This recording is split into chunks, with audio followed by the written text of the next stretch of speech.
Hi mga kaisinyan Freedom Board, welcome back again dari sa tong YouTube channel ug karon another confession asad ang atong basahon. Pero before ana ay kalimot sa pag-subscribe sa tong YouTube channel ug pagtuplok sa notification bell.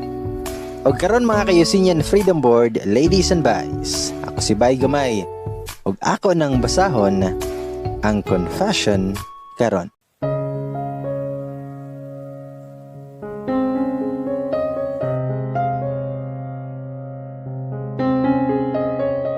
Hi bye ug sa tanang mga naminaw karon. Humanasa ni og paminaw before ka mo judge. Okay? Kay since it's Rainbow Month or Pride Month, I'm gonna share you a story related to LGBTQ. To be honest with you guys, hate kay nako nang mupatol sa same gender. Nakaingon gud ko ana before na unsa may makuha nila noy. Seriously, wala ko ga-expect na kanang akong gipangsulti, ako rang gikaon. I'll tell you how and why. Before, straight yun ko asin walay duwa-duwa. Nakauyab ug ma-attract ra yun sa lalaki. But everything changed because of my close friend. I have this close friend na super clingy kayo. Which is para nako, normal ra siya. The way siya mututok nako, is grabe kayo. Super caring, basta di nako ma-explain every time magkuyog mi. Murag na ay something wrong, pero gibaliwala ra nako, cause I have no idea yun. Anyway, dili sa panghinambog, chicks kaayo ming dawa. Dagan sad ang nagingon. Pero para nako, mas chicks gyud siya. Kana ganing murag half. Dayon baog pilok, perfect kay kilay, makakatch kaayo ang mata. Tasog ilong, puti, kumbaga, mistisahon ba? And to tell you guys, daghan kay naibog laki niya. As in, pero siya kay dadmara. And take note, since close me, ako pa usahay ang tulay para lang ma-regards siya. Anyway, back to story. So para na ako close friend rami. Pero may magkuyog, usahay tapad tulog, kaya adto man ko sila hamustay, basta late na mi nga mauli gikan laag. Mora yun mig magnet, nya komportable man sad kay miso sa gusa. Kanang magtuon mi siyang kwarto, makabantay ko nga while nagbasa kog libro, mututok siya nako. Kanang mangaon mi sa fast food, while nagkaon ko, mo smile ra siya galit. Kanang manglakaw mi, iyahagyod kuptan akong kamot. Kanang magtanaw mig movies, mulin siya sa akong shoulder or sahay gali, kay muhigda siya sa akong paahan while galingkod ko. Og daghan pa nga mura yun mig uyab, pero para nako, normal ra ang tanan. Until one day, naay nanguyab niya. Then medyo na-bother ko, and I don't know why. Maybe nagselos ko, basta wala ko kasabot sa akong feeling. Every time nga istorya niyang guy kay mag-change mood dayon ko. Dinayo sa kahigayon nga nang invite akong barkada, which is barkada pud niya na magtagay. We decided nga sa balay na lang nilang close friend since wala yung parents o isuon kay nagbakasyon. Katong nga tipsy na mi, nag-truth or dare mi. Nitunong ang battle niya. Gipili niya ang truth so gi-ask siya sa mong barkada na laki if naa ba siya'y nakrasyan sa circle of friends. Yang gisulti ato nga time kay, yes, naa, pero di ko mosulti kinsa. Total wala man ka nangutana kung kinsay imong i-ask if naa ba. After niya pagtubag, nag-follow up o question ako sa kabarkada. Nga ayaw isulti kinsa, pero any message para niya? Nitanaw siya na ako ato na time, pero igo ra nilabay din istorya siya nga. Well, I know wala ko'y pag-asa niya kay super complicated. Pero ganahan yun kay ko niya. Daghan kong gustong i-confess pero dili na ako mahimo kay pa akong sayop o dili pwede. Nasulti niya tanan siguro tungod sad kay nakainom siya. Nasyak mi tanan, including me. Wala ko'y idea kung kinsa. Then after pila ka bottles, nangahubog naming tanan. All of them kay nangatulog na pero kaming duha gamata pa, bisag lipong na kayo. Nitanaw ko niya, then gitap na ako akong kilid, which means pataparo na ako siya. Nibarog siya, din nitapad og nikalit og hag na ko. Sa kong nahuna, hubog rani. So ako rang gipasagdaan. Since puno na kayong sala, kay naa na sila tanan dito gahigda, ako siyang gidala sa kwarto para makatulog na siya. Medyo nawasan ako ato kay niuna man kog stop nila. Pagabot namo siyang kwarto, ako siyang gipahigda og tungod sa iyang kabugat kay nadala ko. Bali na ako sa iyang ibabaw. Itoto ko niya, nakahinumdum gyud ko ato nga time nga nakaingon kog guwapaha gyud oy sa akong nahuna. Nimata siya kay siguro nabugatan. Nasyak siya kay naa ko sa iyang ibabaw. Mubangon na unta ako pero iya akong gilak ning ko siya nga higpit kayo. Nitanaw ko niya og same nitotok pud siya nako. Wala ko nakasabot sa iyang mga mata. Mora ganig mixed emotion. Dayon, she kissed me. Gihalukan ko niya. Grabe na siya kayo ko.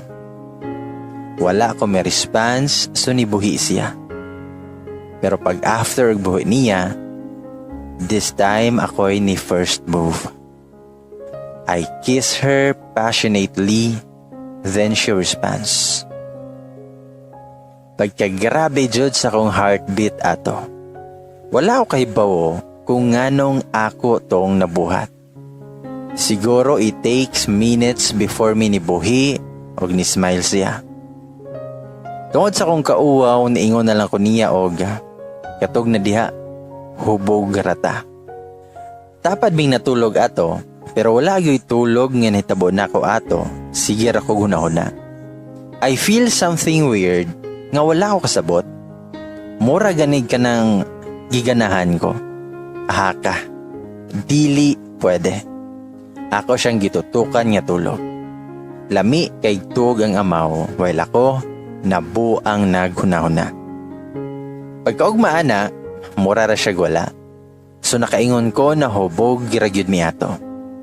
So normal happenings ra. Same ra before among pagtagad. Then ato'y usa ka higayon, nga nikalit siyag text na padtuon ko sa ilaha, kay bored daw siya. Nang lakaw daw iyang family, so siya na lang usa. Mga hapon sad to, nag-food trip og nagtan-aw ra gumig Netflix siyang laptop dito siyang kwarto. Wala ko'y idea na about bisexual di ito iyahang gilantaw. Anyway, kay bawo siya na hate na ko ang mga ingonana. Aware sad siya na dili ko support og same gender relationship. Nya kato na time, no choice na ko kay nice man sad ang story. Until sa niabot sa climax ng movie. You know what I mean. Nitanaw ko niya. Ni-smile bitaw na siya kanang smile na panungog kay kahibaw man siyang di ko ganahan ato. Pero for the first time, ako gyud nga gitan-aw hantod na human. To be honest, init bisag aircon. Namula ko ato. Di gyud nako madinay mong sige siya katawa. Ako siyang gihapak og unlan kay naulaw na gyud ko. After sa movie, nagistorya mi. Ako siyang gipangutana ato. Duda na yun ko nimo ba? Imong mga shares sa FB niya imong mga hilig na movie kay mostly about bisexual. Dili kay straight? Nakurat siya sa kong pangutana moong dugay siya katubag. Niyana pa ko ato na sulti lang good. Dili bitaw ko malain. Porket against ko ana. Dili na ko nimo. Syempre close good ta. Masabot ra ko eh. mas priority nako atong friendship.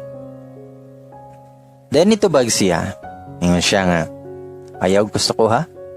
Wala pa ta nagkaila.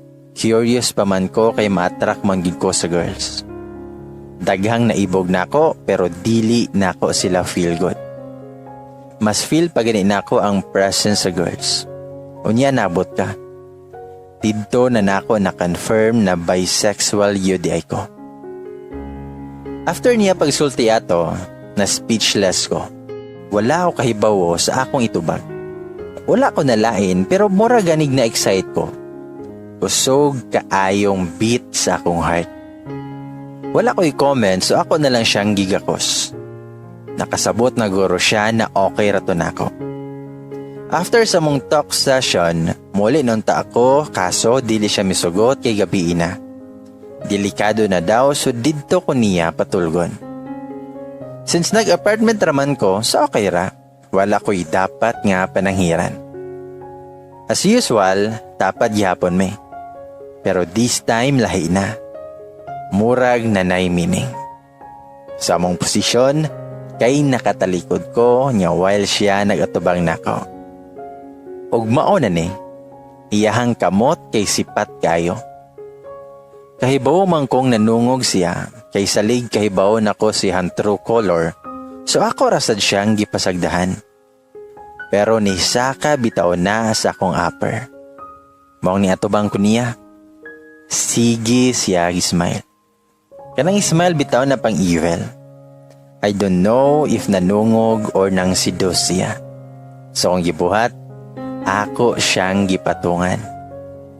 Nasyak yun siya, as in, tas namula maong perti na akong katawa. Pero wala ko gi-expect sa iyang gibuhat. Iya akong gikisan o galit, tinakusad wala nako kabalo kung unsay buhaton. Motong ni-response rasad ko until to the point na iyang gihubo akong upper. Ang nasa kong unahuna ato kay hunongin na, dili na nisakto. Pero akong heart kay martir kayo. Nahitabo ang di dapat mahitabo. First time niya o first time na ako. I don't know kung sa akong na-feel. Murag akong gibetrayed akong kaugalingon. Naglibog ko. As in. After ato nga panghitabo, nilikay ko niya. Siguro mga 2 weeks ko nga wala nagparamdam. Sige siyag text, chat o call pero dead mara na ako. Muadto siya sa apartment pero dili ko mugawas or dili magpakita niya. Usahay sugoon pa naka kong cousin na ipaingon niya na wala ako or nibalhin ako. Nilikay ko kay naglibog ko o wala ako kibawo sa kong buhaton. Dili man isakto. Girl ko o girl siya. Dili kayo pwede. Until nabalitaan na lang nako na sila na atong guy nagisilosa nako. Yes, na-confirm nako nga nagiselos gyud ko. Siguro naan ako'y na-feel. Labi na nga wala na mi nakita. Og diha na nako na-realize na naan ako'y something niya. Then ato isa kahigayon nga back to school na so magkita na sadmi sa campus since same man may giskwelahan. First day of school, siya din akong nakita kuyog ato nga guy. Dili sila sweet pero makita nimo sa mata sa guy ang spark og super happy. Nidol si close friend nako og miingon, nga oy, kumusta? Niuloy man daw ka sa inyong probinsya. Grabe na yod kalingaw no? Wala na nimo napansin ako mga chat o call. Na-response ko, ha? Kinsa na ingon nimo ana? Anyway, congrats di ay ninyo. Nashock siya sa kong giingon og miingon siya nga, imong cousin ang niingon ako. Niuli man daw ka. Wait sa, unsay congrats oy? Mitubag ko niya nga, kamo naman daw ni Guy. At least wala na sayang akong effort sa pagtulay ninyo. After nako pagsulti ato, Nikatawa siya galit ug miingon nga, tuod na kog sa Cebu ra nga news. Naabot di ay sa inyong probinsya?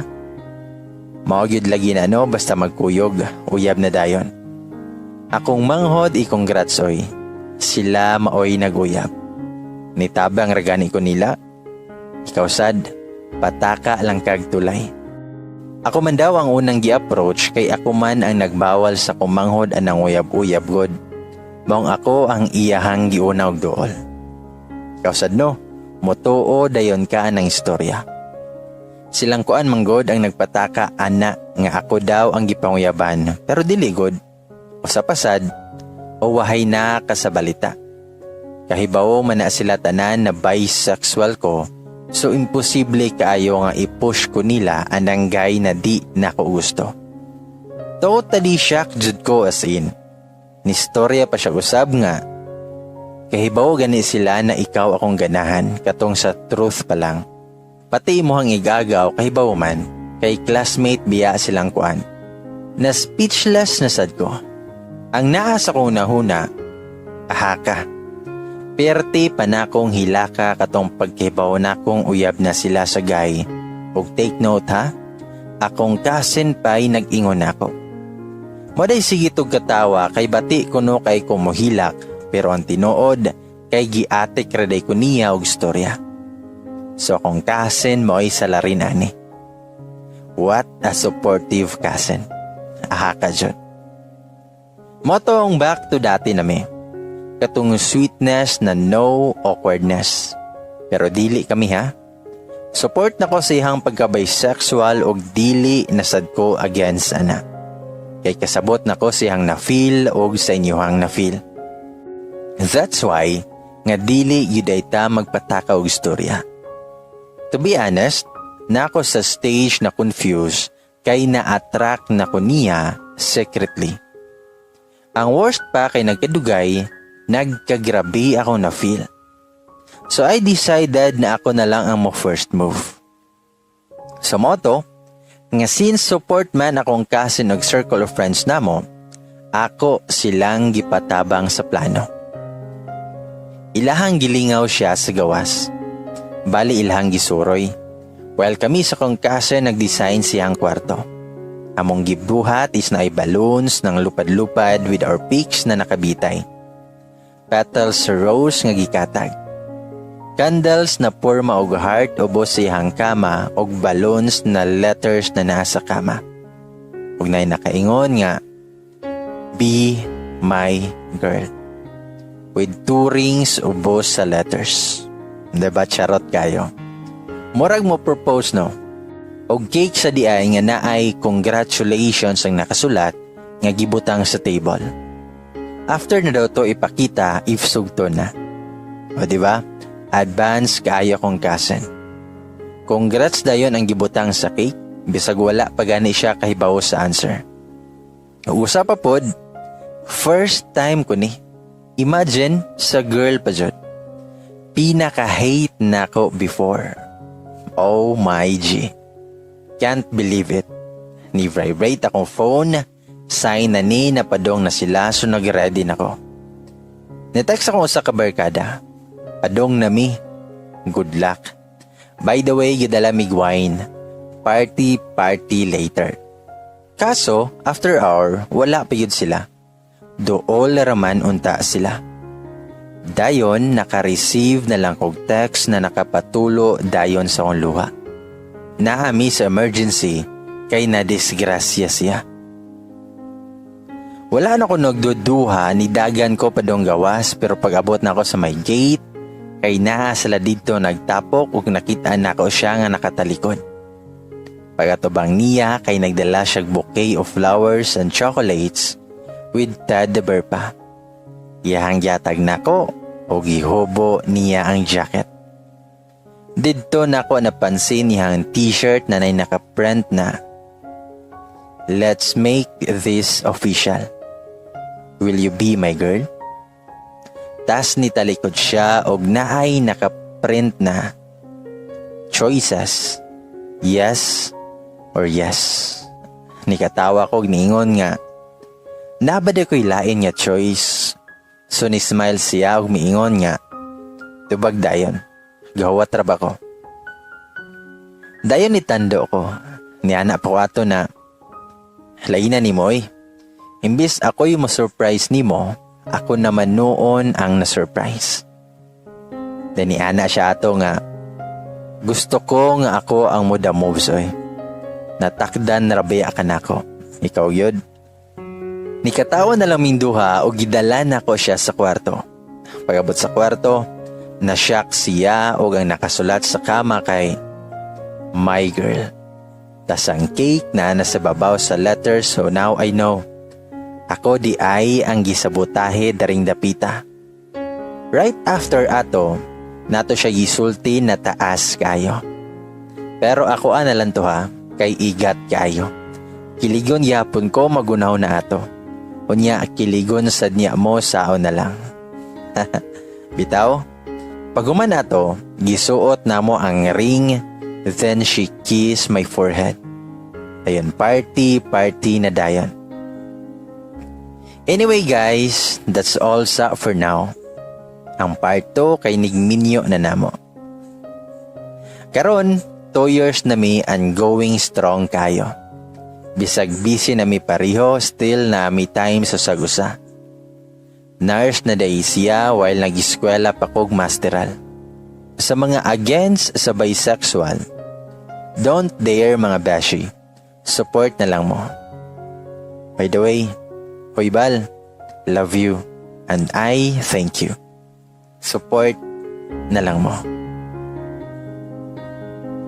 Og ladies and boys, ang akong maingon na lang kay love wins.